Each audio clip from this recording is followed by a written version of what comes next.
सबको नमस्कार அனைவருக்கும் வணக்கம். Hello everyone, welcome to knowledge Duniya. February 2024 வந்து மத்தியமா தேர்வு நடக்குது. இது வந்து மதியம் நடக்கக்கூடிய தேர்வு. ஏற்கனவே ஃபஸ்ட் பேப்பர் ஃபுல்லாக வீடியோஸில் போட்டிருக்கேன். மாடல் கொஷின் இப்போ வந்து செகண்ட் பேப்பரு. இதை நீங்கள் படிச்சுட்டா வந்து மினிமம் வந்து 95 மார்க்ஸ் வரதுக்கு வாய்ப்பு இருக்குது. ஏற்கனவே ஆன்சர்ஸ் ஃபுல்லாக உங்களுக்கு போட்டிருக்கேன். அதில் பார்த்துங்க. ஃபுல்லாக அந்த ஹெட்லைன்ஸ் மட்டும் இப்போ ரீட் பண்ணுறேன், அதை லிசன் பண்ணிக்கோங்க. ஃபஸ்ட் ஒன் வந்து கிண்கி தோ பிர்சன் கே உத்தர் लिखिए அப்படின்றாங்க.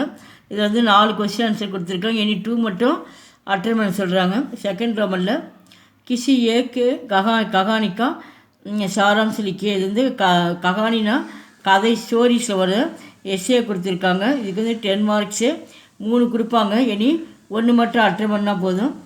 தேர்டு ரோமனில் கிண்கி தோ பிர்சன் கே உத்தர் लिखिए. 2 ஆன்சருக்கு மட்டும் விடை எழுதுங்கன்றாங்க. எனி அங்கே 4 கொடுப்பாங்க. எனி 2 மட்டும் அட்டன் பண்ண சொல்கிறாங்க. இது எங்கே வருதுன்னா கஹானிலே தான் இது வருது. அப்போ இது ஒன்றுக்கு 2.5 மார்க்ஸு. அது ஃபோர்த் ரோமனில் கிசி ஏக்கு பாட்டுக்கா சாராம்ஸ் लिखिए அப்படின்றாங்க. இது பரத் மிலாப்பில் வருது. விஸ்வாமித்திரக்கா இந்த எஸ்ஏ வந்து 4 கொடுப்பாங்க. எனி நீங்கள் வந்து 1 மட்டும் அட்டன் பண்ணால் போதும். இதுக்கு வந்து 10 மார்க்கு.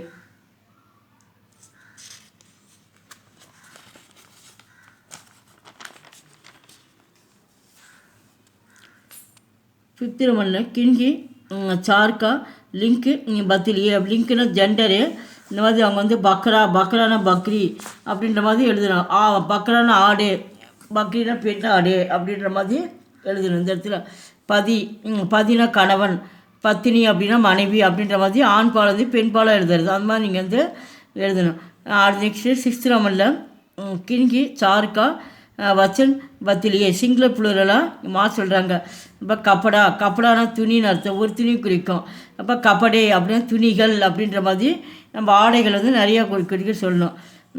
அதுதான் வந்து இந்த இடத்துல கொடுத்துருக்காங்க. ஷேர் அப்படின்னா வந்து லயன், சிங்கன்னு அர்த்தம். ஷேர்னி அப்படின்னா சிங்கங்கள் அப்படின்ற மாதிரி நம்ம பன்மையில் எழுதுகிறோம். நெக்ஸ்ட் வந்து செவன்த் ரோமனில் கிண்கி சார் அன்கோங்கா அக்ஷரம் மே लिखिए அப்படின்றாங்க. அவங்களே வந்து நம்பர்ஸ் கொடுத்துருக்காங்க. 5 நம்பர் கொடுத்துருக்காங்க. இது ஹிந்தியில் வந்து நம்ம ரைட் பண்ணோம். இங்கே வந்து ஏக்கிலேருந்து சவ் வரைக்கும் படித்தா தான் எந்த நம்பர் வேணாலும் நம்மளால் அட்டன் பண்ண முடியும். இதுக்கு வந்து ஒன்றுக்கு ஒவ்வொரு மார்க்கு, 4 மார்க்கு. எய்த் ரோமனில் வாட்சிய பத்திலியே அப்படின்றாங்க. இங்கே வந்து சென்டென்ஸ் கொடுத்துருக்காங்க. இதை வந்து என்ன பண்ணாமல் கரெக்டாக நம்ம வந்து எடுத்து ரைட் பண்ணோம். அடுத்து 9th ரோமனில் வாக்கிய ஜோடியே. இது இங்கே 2 சென்டென்ஸாக இருக்குது. அது ஒரே சென்டென்ஸாக என்ன பண்ணோம், அதை வந்து இணைக்கணும் அப்படின்றாங்க. ஒரே சென்டென்ஸாக எழுதுங்க அப்படின்ற மாதிரி இது நம்ம ரைட் பண்ணோம். இதுக்கு வந்து ஒன்றுக்கு 2 மார்க்ஸு. 10th ரோமனில் கிண்கி பாஞ்சு வாக்கியங்கா சுப்த लिखिए அப்படின்றாங்க. இந்த இடத்துல வந்து சரியான சொல்லை வந்து எடுத்து எழுதுங்க. அவங்க சரியாக வந்து தவறான சொற்களை கொடுத்துருப்பாங்க. சரியான எடுத்து எழுதுங்க. இப்போ யக்கு ஏ கித்தாப் அப்படின்னு சரியில்லாத வார்த்தை.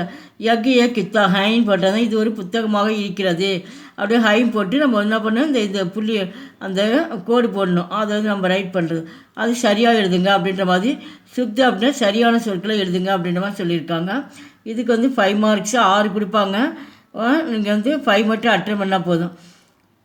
11th ரோமனில் கிசி கேள்கே பாரே में दो लड़के के बातचीत அப்படின்னா அது வந்து கான்வர்சேஷனு.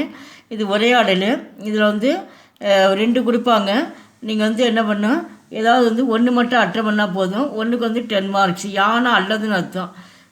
ஆஸ்தபாலம் அப்படின்னா ஹாஸ்பிட்டலை பற்றி இங்கே சொல்லியிருக்காங்க. டாக்டர்னு லடிக்கே மாணவரும் பேசுகிற மாதிரி ஸ்டூடெண்ட்டும். அடுத்து 12th ரோமனில் லெட்டர் ரைட்டிங் கொடுத்துருக்காங்க. இதுக்கு வந்து 10 மார்க்ஸு. இதில் வந்து 2 கொடுத்துருக்காங்க. இனி 1 மட்டும் அட்டன் பண்ணால் போதும்.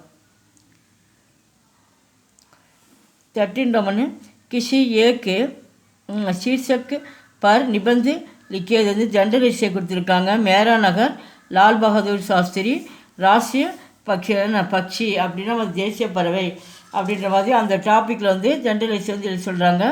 இனி 1 மட்டும் எழுதினா போதும். இதுக்கு 10 மார்க்கு.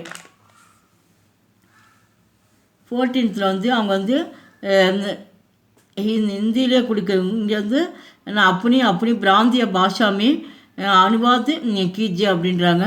இந்த மாதிரி அவங்க வந்து ஹிந்தியில் கொடுத்துருக்காங்க. இதை பார்த்து என்ன பண்ண நம்ம இங்கிலீஷில் இல்லைனா தமிழில் வந்து மொழிபெயர்த்து எழுதணும். இதுக்கு வந்து 5 மார்க்கு. லாஸ்ட் கமெண்ட் பாருங்கள், ஹிந்தி மே அனுவாத் கீஜியே. இங்கே இங்கிலீஷ்லேயும் கொடுத்துருக்காங்க, தமிழ்லையும் கொடுத்துருக்காங்க. அவங்க வந்து ஹிந்தி மே, அப்போ ஹிந்தியில் தான் என்ன பண்ணுனீங்க, மொழியாக்கம் செய்யணும். அனுவாதத்தில் மொழியாக்கம்னு அர்த்தம் அப்படின்ற மாதிரி அவங்க சொல்லியிருக்காங்க. இதுக்கு வந்து 10 மார்க்ஸு. இந்த வீடியோ வந்து உங்களுக்கு ரொம்ப பயனுள்ளதாக இருக்குதுன்னு நினைக்கிறேன். எங்கள் சேனல் ஃபஸ்ட் டைம் வந்து மறக்காமல் சப்ஸ்கிரைப் பண்ணுங்கள். நாங்கள் தொடர்ந்து வீடியோஸே மாடல் கொஸ்டின்ஸ் எல்லாம் போட்டுட்டு வரோம். உங்கள் ஃப்ரெண்ட்ஸுக்கெல்லாம் கொஞ்சம் ஷேர் பண்ணுங்கள். நன்றி, தன்யவாத்.